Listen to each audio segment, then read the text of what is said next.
Zawahri is, sort of historically the deputy of bin Laden and the theorist, the writer, the thinker, and the person who concocts the abysmal, brutal ideology. So he probably is responsible more than anybody else for what Al-Qaida thinks, what their vision is for their caliphate, for the use of violence against any and all that don't agree with them.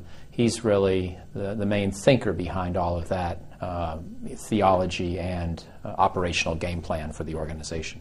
And so in that sense, there's not that much more work for him to do at the number 2 spot. The number 1 spot, we hope he'll do very badly at, because he's not thought of as a particularly charismatic person. He's not thought of as a particularly inspirational person, per se. It was divisive within the organization to some extent that he would be chosen to replace bin Laden. Not everyone thought he could do a good job, from what we understand of the internal debates and schisms.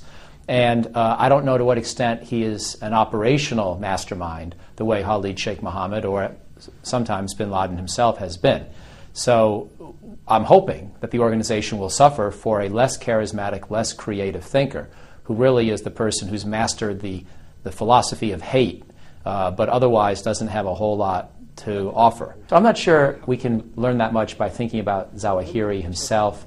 I think we might better just think of this as, what does an organization do when it's lost a charismatic top leader and it wants to prove it's still relevant? And in that situation, I wouldn't be surprised if some new tactics were attempted, including possibly some smaller attacks, but more numerous attacks around the world, and perhaps even another attempt to strike the United States with, again, this time probably a smaller, less well choreographed attack, but just something to show that Al-Qaeda hasn't lost its oomph despite the demise of bin Laden. That's another